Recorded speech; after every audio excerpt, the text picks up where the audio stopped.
ఇన్నోళ్ళెవలో ఈయనోళ్ళెవలో మంచిగినాలి ఈ ముచ్చట కుద్దు మైక్ల ముంగట్నే చెప్తుండంటే ఇన్ఫర్మేషన్ గట్టిగానే వచ్చినట్టున్నది.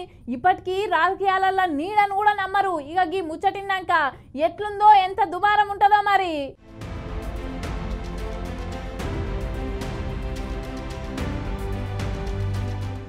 ఒక 10 ఏళ్ల కిందట తెలంగాణ ఉద్యమం నడిచేటప్పుడు అందరిది ఒకటే మాట, ఒకటే నాయకుడు, కేసీఆర్ కేసీఆర్ కేసీఆర్. తెలంగాణ తెచ్చిన తెలంగాణ జాతి పితగా కొలుసుకుంటారు.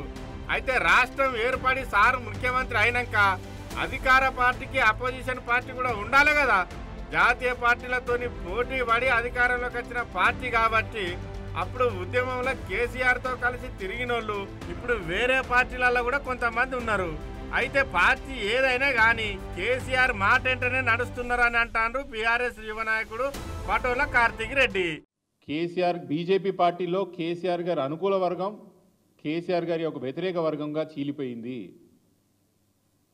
రేవంత్ రెడ్డి గారి కోసం పనిచేస్తున్న వర్గం అందులో స్పష్టంగా బీజేపీ పార్టీలో కనిపిస్తున్నది. హైడ్రా విషయంలో కాంగ్రెస్ పార్టీ ఎంపీలు ఎమ్మెల్యేల కన్నా బీజేపీ పార్టీకి సంబంధించిన వాళ్ళు ఎక్కువ సమర్థిస్తారు.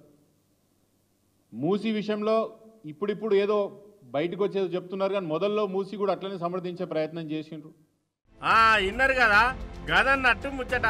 తెలంగాణలో కేసీఆర్ కు సపోర్ట్ పార్టీ, కేసీఆర్ కు వ్యతిరేక పార్టీ ఈ రెండే ఉన్నాయని అనకరావచ్చింది. తెలంగాణలో ఏ పార్టీలో ఉన్నా కానీ కేసీఆర్ మాటే ఇంటర్లని ఇప్పటికే రాజకీయాలలో ఒకళ్ళ మీద ఒకరు బట్టగాల్సి మీదేసుకున్నాడు, కుర్చీ కోసం కొట్లాడు అంటే పార్టీలు మారు నడుస్తున్న గీయాల ఇప్పుడు ఈ కార్తిక్ రెడ్డి మాట్లాడిన మాటలు అయితే పెద్ద దుమారమే లేపుతానైపోయింది. ఈ ముచ్చట ఎవరిని ఉద్దేశించి అన్నాడో గాని వేరే పార్టీలలో కేసీఆర్ అడుగుజాడాలని నడిచేటోళ్ళు ఎంతమంది ఉన్నారో వాళ్ళు ఎవరో కానీ సీక్రెట్ గా పనిచేద్దాం అనుకుంటే ఇట్లా పబ్లిక్ లో మా బండారం బయట పెట్టిండని లోపల పొలిటికల్ లీడర్లు గుసగుస పెట్టుకుంటాను.